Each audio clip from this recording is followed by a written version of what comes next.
Therapy Chat Podcast, episode 137. This is the Therapy Chat Podcast with Laura Reagan, LCSW-C. The information shared in this podcast is not a substitute for seeking help from a licensed mental health professional. And now, here's your host, Laura Reagan, LCSW-C.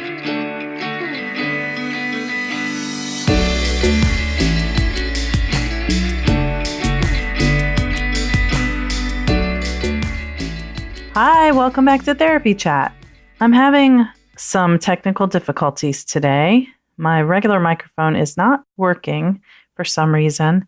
I need to troubleshoot that, but I'm going to go ahead and bring you this interview with maybe less than perfect sound, and I'm sorry for that.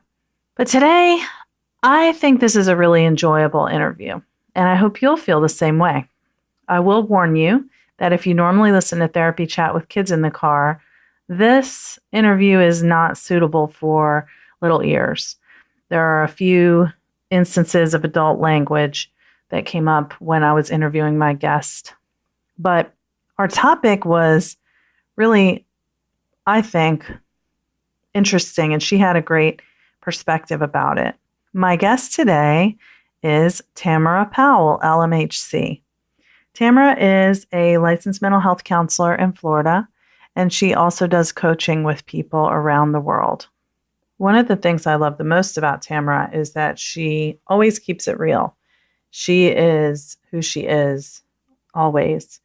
And I value her perspective on all matters of spirituality, existential subjects. She's really knowledgeable about traditional therapy as well as many things that are outside the mainstream. She calls herself a rebel and visionary with the heart and soul of a gypsy. And she always amazes me with how much she knows about so many topics. And if you like Tamara's style, you will want to check out her podcast, which is called Sacred Psychology. She goes a lot deeper on her podcast than we had time to do in our conversation today. But a few months ago, I interviewed David Trelevin on episode 128, and we were talking about trauma and mindfulness, and the subject of spiritual bypass came up. And I've really been wanting to talk with Tamara about that topic for a while. I think sometimes we can maybe get off track in our healing journeys by being diverted by shiny objects, and even sometimes wanting to just keep a positive attitude without acknowledging how we really feel. I think that that's something that can get in the way with trauma therapy, and it's just part of the process, so it's okay.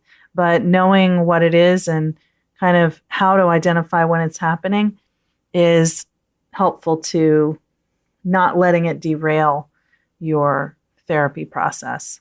So let's go ahead and get started with my interview with Tamara. I hope you'll enjoy it. We had a lot of laughs, and I love talking with her. I was on an episode of her Sacred Psychology podcast not too long ago as well. Before we listen to my interview with Tamara, though, I wanted to make you aware that the Patreon page to support Therapy Chat is fully up and running now. You can go to patreon.com/therapychat. That's patreon.com/therapychat. If you are interested in how you can support Therapy Chat, keep it going, and get some membership perks while you're at it. If every subscriber contributed just $1 a month, we'd be in great shape. One of the perks that members can get at certain levels is a shout out when they make a pledge to support Therapy Chat. And so I want to give a shout out. I want to thank Abby Caskey and Connie Fazio. Thanks so much for supporting Therapy Chat by becoming members on Patreon. With your help, Therapy Chat will keep going strong for a long time to come, and I'll be creating more content like courses and webinars. And if you're a devoted listener to Therapy Chat and you'd like to get involved, go to patreon.com/therapychat. Appreciate your support. Now, for my interview with Tamara Powell. Hi, welcome back to Therapy Chat. Today is a wonderful day. I'm really excited that I'm going to bring you an interview with somebody who I've wanted to interview for a long time, and we've talked about making it happen and never did, even though she had me on her podcast. So today my guest is Tamara Powell. Tamara, Hey. Thank you so much for being on Therapy Chat today. I'm so excited. You're such a joy. It's always an honor to hang out with you. Thank you. I feel the same way. And just when you said, hey, I was like, oh, sounds so soothing. Yeah. So let's dive right in. Will you tell our audience more about you, who you are, and what you do? Sure. I'm a licensed mental health counselor. I'm currently in a private practice in Pensacola, Florida, but I also do coaching across the globe online. And my specialties are really in existential anxiety, spirituality, hence today's topic, and also sexuality. So a lot of things that are outside the box. Those are my faves. Yeah. And that's how I kind of knew who you were, but when you were on Lourdes Beato's podcast, Women in Depth, talking about spiritual abuse, Yes. like, I got to talk to Tamara. It sounds funny to say that's my favorite. Yeah. I know. It's like these topics are not necessarily light, but when you are passionate about something, you can't help but get excited when you have the opportunity to talk about it. Exactly. So That's how I am. Mm-hmm. Well, I'm really glad you're here. So tell our guests a little bit before we really go deeper about your podcast. So my podcast, Sacred Psychology, is all about those topics, the intersection of neuroscience with a spiritual focus. So my practice sees a lot of spiritual worldviews. It's kind of my lens on the planet that I can't look at a client's presenting concerns without wondering how they view themselves on a transcendent level. So that podcast dives into all sorts of different spiritual lenses on psychology. Yeah. Awesome. How they view themselves on a transcendent level. Ooh. Right? That's good stuff. Yeah. I love what you're doing. Thank you again so much for coming on to Therapy Chat. So I want to give our listeners kind of a little frame for our discussion, because in a previous episode, I talked with David Trelevin about his book, Trauma-Sensitive Mindfulness, and we were talking about how people who go to meditation and yoga retreats, sometimes, they've been doing it for years, and then out of the blue, they'll have like this super black hole kind of open up, and they just fall into it and they don't know what's happening. And it's really a reaction to maybe some unresolved trauma that they just didn't even know was there. Mm-hmm. And we were talking about how, first of all, how important it is for those mindful spaces to be trauma sensitive, so that the people who are there to hold space can help participants when that situation arises to understand what's happening and get support that they need. But also how, meditation is amazing and mindfulness is wonderful. And yet, if someone has an unresolved trauma history, or even a trauma history that they're aware of that, they think is resolved, meditation and mindfulness can sometimes come very easily, but sometimes it blends into something else, Absolutely. And really what we're talking about is not just mindfulness. We see this even in college students, where the first time that they're away from home and things are really settling in and they feel authentic. Anytime that the mind-body connection gets really comfortable, that's just prime space for any of our internal demons to come out. And so that's where we start to see crises. Yeah. So say a little bit more about that in terms of college students. I think that's a really important point you just brought up. Yeah, it's finally the the first time no one else is in control over their life. They have this burgeoning sense of autonomy and freedom, and suddenly you juxtapose that against this increasing anxiety with, well, shit, now I am really the only one that has to be responsible for all of these things. And so there's great research on why that's the prime time where if we're going to have some sort of mental distress and dysfunction happen, that's a really population to occur. Does that make sense? Totally. Mm-hmm. Yeah, so that makes really good sense. And, of course, everything's so new and there's all these new stresses and pressures. And for the first time, maybe that young person doesn't have mom and dad telling them who they are, how to be, what to do, where to be, all those things. And they are saying, what do I like? What do I want? Who am I? Yes, absolutely. And that's what we see mirrored then later on with things like spiritual abuse. It's the exact same process. It is like being an adolescent all over again. Suddenly we have this experience that cracks us open and we don't know who we are or what we want or what we should do, quote unquote. So I'm not at all surprised to hear that whether it's in my practice or, with that gentleman's new book, that clients who are often in a meditative space, whether at home or at an ashram or on retreat, are having these similar experiences where, oh shit, I have a bit of a freak out or a bit of a trauma come back to life, or even just an uncomfortable moment or even a moment of dissociation. And it is very important that we don't just rush past it and assume that it's simply a spiritual experience alone. Yes, exactly. Mm-hmm. So, what he and I were talking about is that people who are good at dissociating or who just compartmentalize everything in their lives are pretty good at meditation. They're like, no, it's easy. I just watch those thoughts go by and I just let them go. Don't attach to them. And, it seems like you're doing exactly what the teaching is to do. Mm-hmm. And yet, if you have this unresolved trauma, there's like this other stuff going on behind the scenes that you're not even aware of.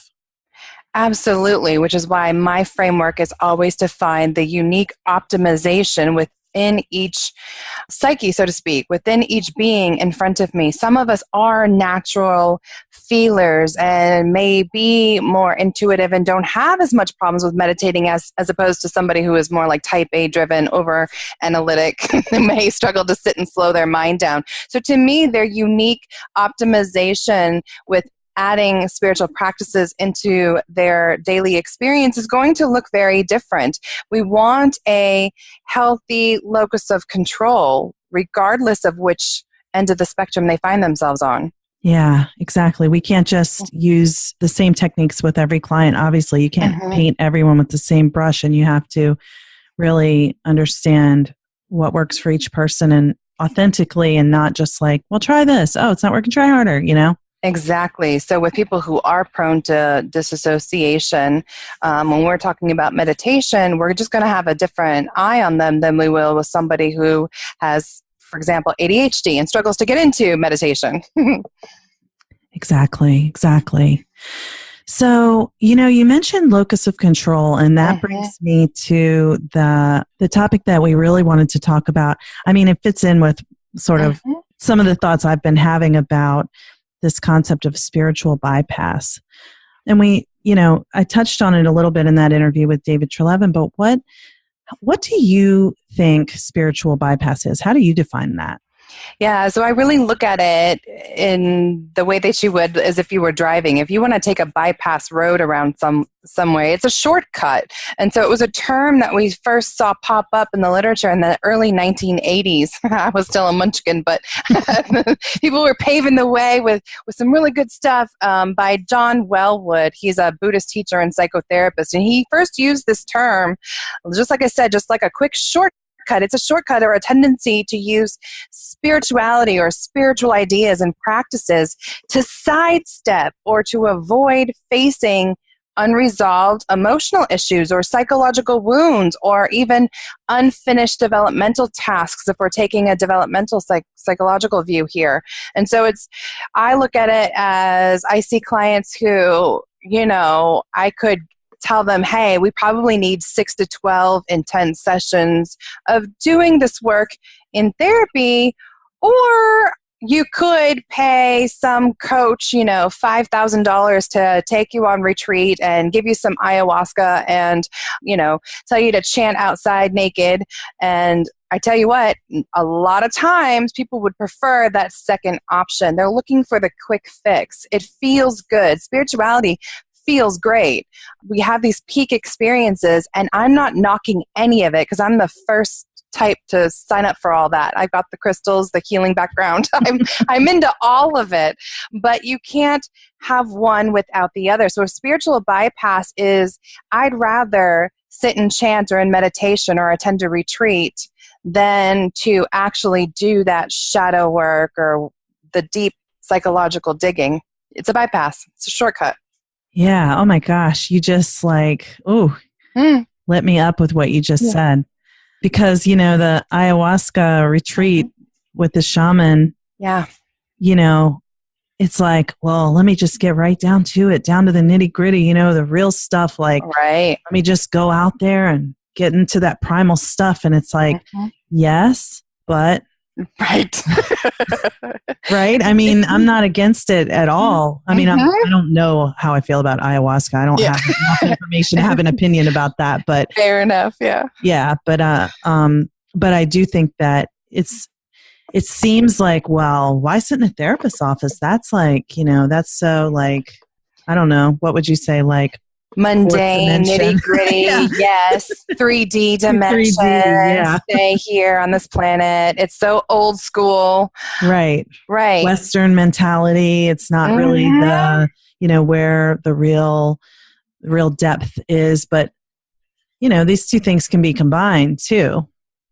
Yeah. And it is every day in my practice. Exactly. I love one of my favorite authors, who's also another psychologist, authors of articles. I think he has books too, but I've only read his articles. He calls spiritual bypassing avoidance in holy drag. I just love that. Oh my gosh. Did everybody hear that? Avoidance in holy drag. Yes. Shout out to Robert Augustus Masters for that one.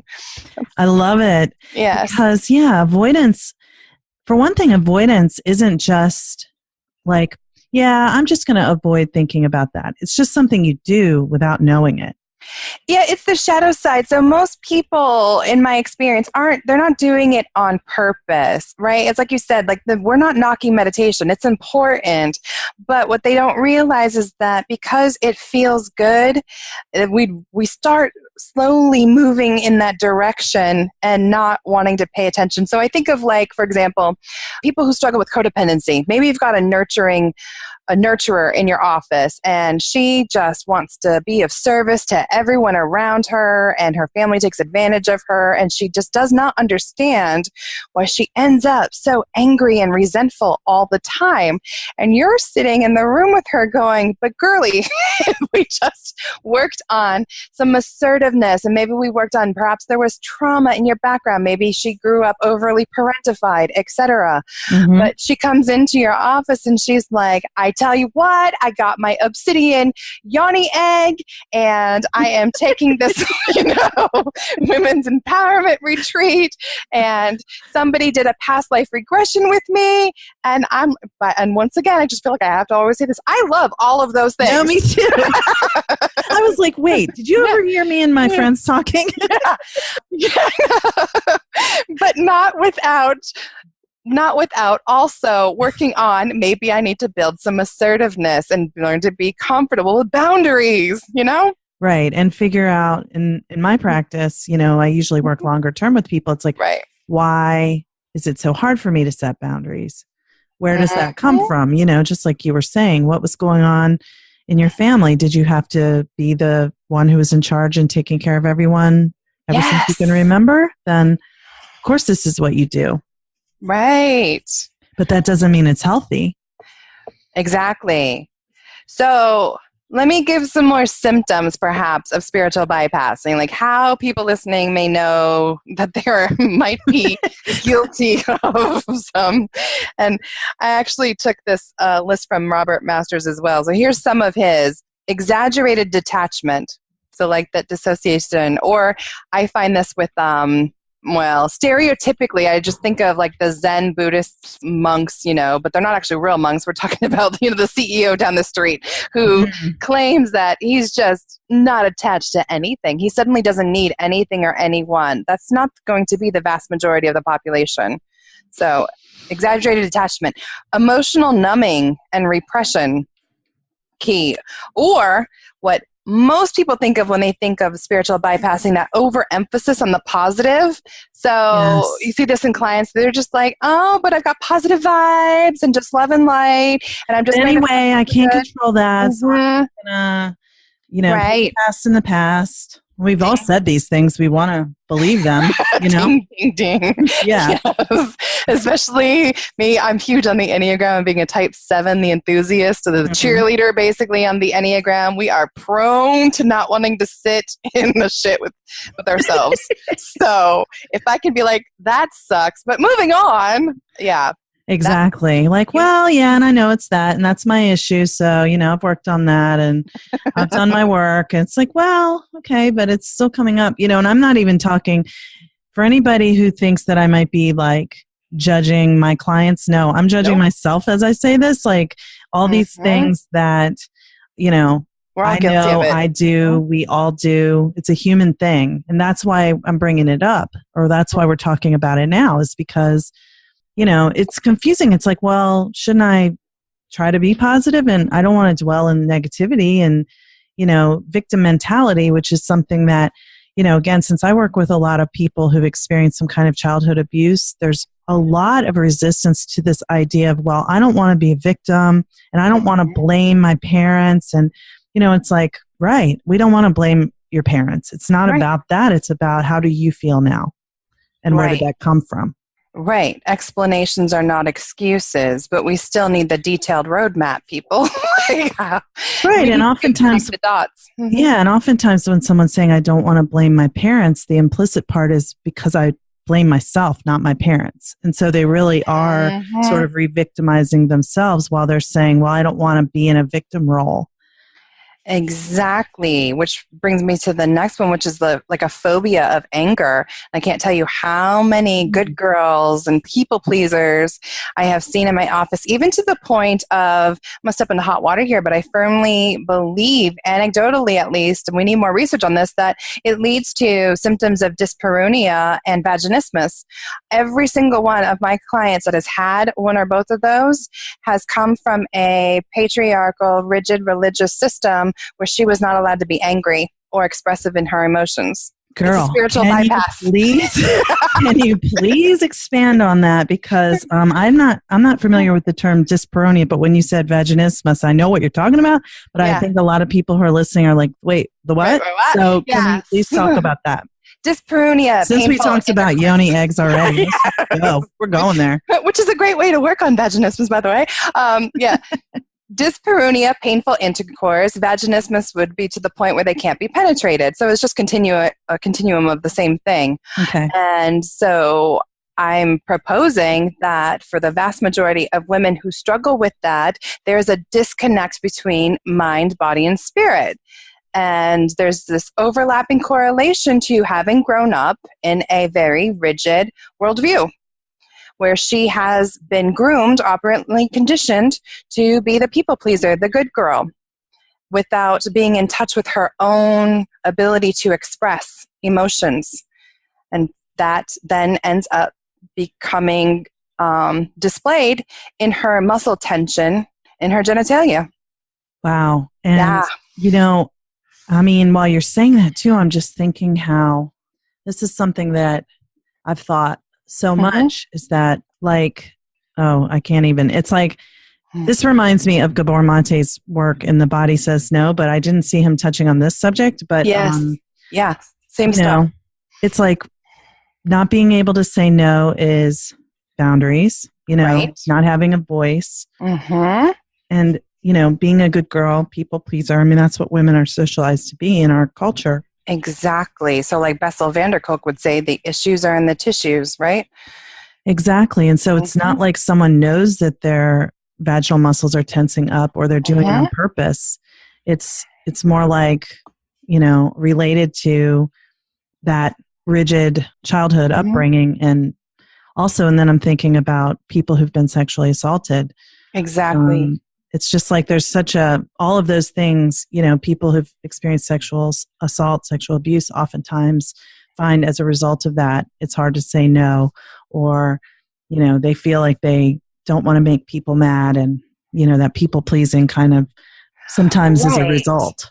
And so spiritual bypassing and spiritual abuse, both of those tend to make that exact same situation that you're describing so much worse, because we're adding in more conditioning to move away from the trauma, move away from her anger, move away from her expression of no in any sense of where she feels it in her body. And we're telling her to focus on furthering her ability to be nice, be compassionate, don't be angry. It's just like that thing that's in the current news about the person who was an influential in the Southern Baptist faith, who had been telling people who came to him saying that they had been raped or sexually abused, and he was saying, you need to forgive them, don't be mad. Right. So that's it's like twisting. It's a twisting of the truth. There's a grain of truth. Forgiveness is incredibly healing, and we have spiritual practices for that, like the Hawaiian forgiveness practice of Ho'oponopono. It's awesome, but not by itself. Sometimes we have to go through the city. We don't always get the bypass road. Right. So that's an example of spiritual bypass. This guy saying, yes, you have to forgive. So, and I hear that from people all the time too. Yes, well, this person did abuse me, but don't I have to forgive them? And it's like, well, wait, have you dealt with how you actually feel about it?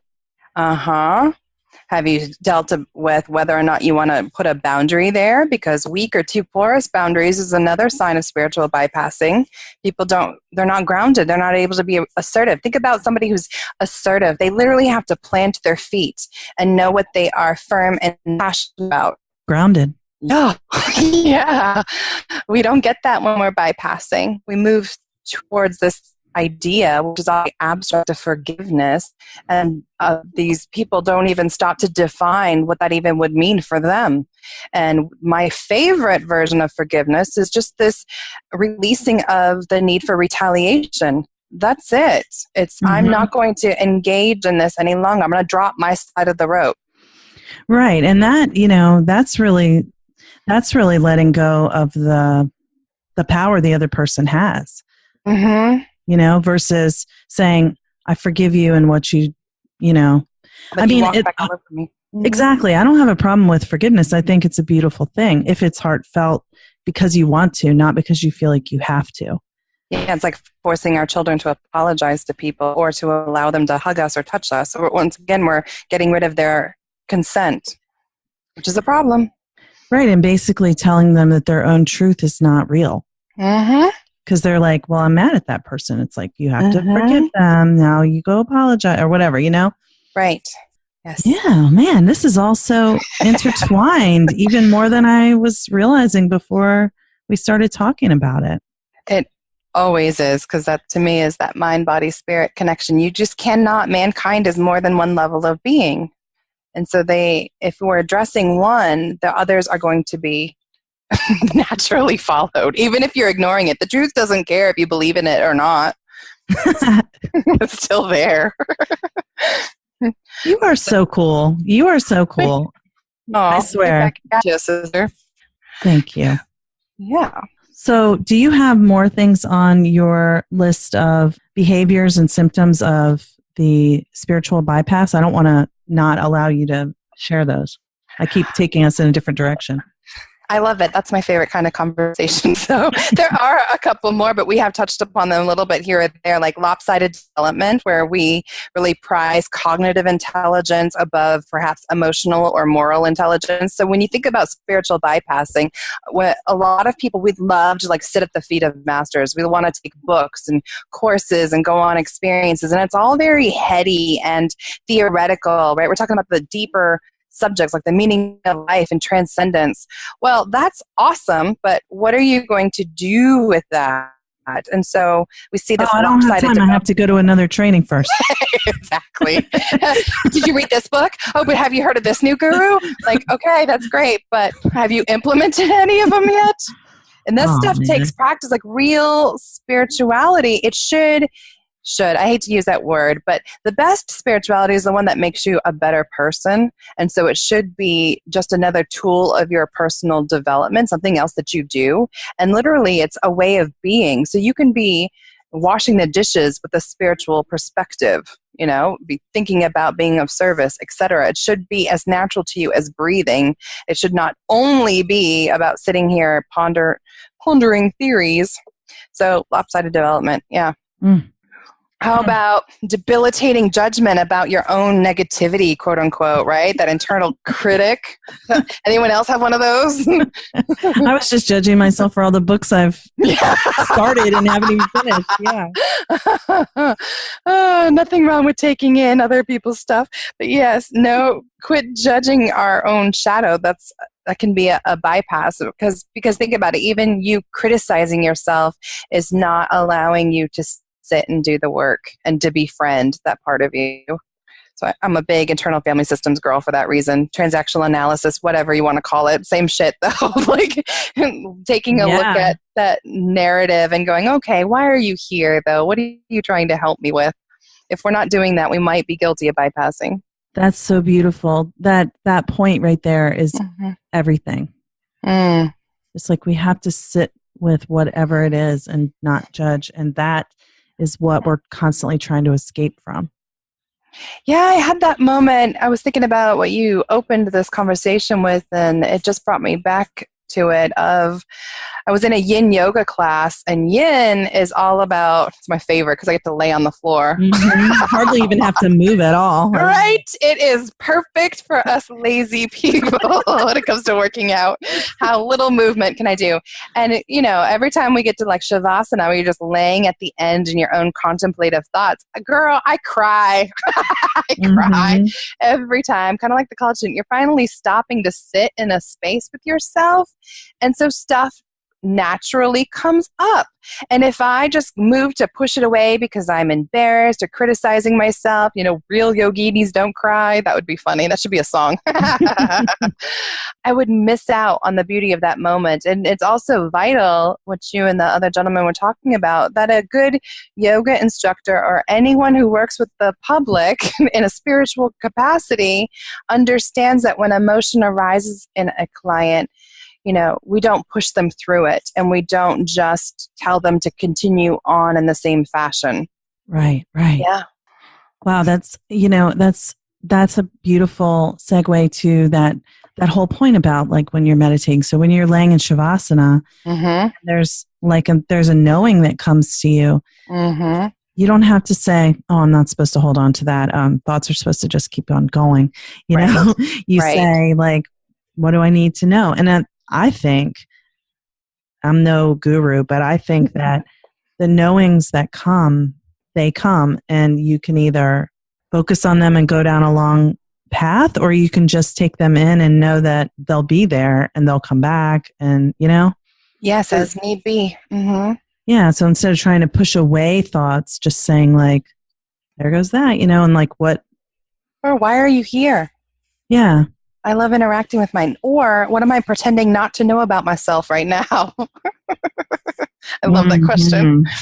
Oh, it's so true, because the knowing is there. It's always there. Yes, your higher self always knows. That cognitive awareness, what most mystics call your soul or your spirit, it knows. And then it's just our personality that seems to wrestle with it, our operant conditioning. Yeah, or trying to control and understand everything. Right. And so oftentimes the spiritual bypass comes along to try and quickly get around the operant conditioning and just sit in the pure space of soul or spirit, or what scientists would call your cognitive awareness, that metacognition, because it feels so good. But if you don't deal with the operant conditioning, then it's like giving a brain tumor patient an aspirin. Sure, that I might fix their headache in the moment, but it's going to come back, and it's potentially lethal. Exactly. Yeah, and that again, this is a point you've mentioned a couple times, and I just want to emphasize it, that just because a feeling is uncomfortable doesn't mean that we're not supposed to have it. And I think that's another thing that, we all struggle with, is like, well, yeah, but I don't like this. I'm feeling all this sadness. And, what do I do to make this go away? And it's like, maybe the sadness is information. Always, in my opinion, you're dealing with hormones or something else, but that's where query comes in. Exactly. I mean, yeah, it's not that it maybe is. I know it is. I just say it that way. I love it. Gently. Well, the way that you said that too reminds me of another point that doesn't often get brought up in these types of conversations, and probably would need to be a whole nother podcast episode about people who do the reverse, but I still think it's a spiritual bypass where they only want to focus on the negative. I've met people who are addicted to trying to find more things to uncover in their quote-unquote shadow. It can be just as alluring as focusing on the light. That's interesting. And I can see what you mean. Mm-hmm. Yeah. It's like the emo option of the 90s. So once again, we're back to, can we have a balanced locus of control where I can put stuff into perspective? I can see perhaps the biological markers. I can see the systems. I can see oppression or trauma or poverty or any of the isms or obias in my life. But then I also can honor my path and my truth at the same time. I can have my spirituality and my psychology. Yeah, so basically just saying that, when it's out of balance, if you're ignoring any of the parts, it's not a complete, it's not whole. You're not honoring the whole self. Yes. So check out this quote from Riso and Hudson, who wrote The Wisdom of the Enneagram. I just love this. This is my conceptualization in a nutshell. They say, without spirituality, psychology cannot really free us or lead us to the deepest truths about ourselves. But without psychology, spirituality can lead to grandiosity, delusion, and an attempt to escape from reality. Psychology without spirituality is arid and ultimately meaningless, while spirituality without grounding in psychological work leads to vanity and illusions. Oh my gosh. Yeah, that's it. Nailed it. Ding. Yeah. Tamara, thank you. Your quotes are like on fire. And I'm a quote lady. Thank you, love. You found some good ones. I mean, I think that's just where you are. You could like pull those right up. Yeah.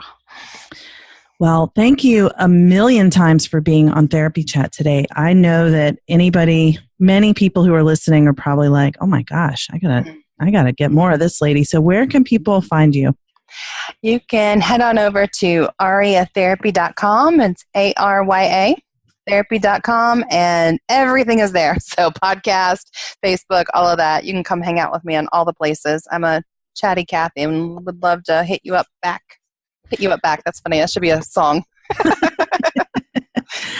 I love talking with you, and every time I talk with you, I want to talk more. I'm just amazed how much you know, and I'm grateful that you share it all. So thank you again. Thank you.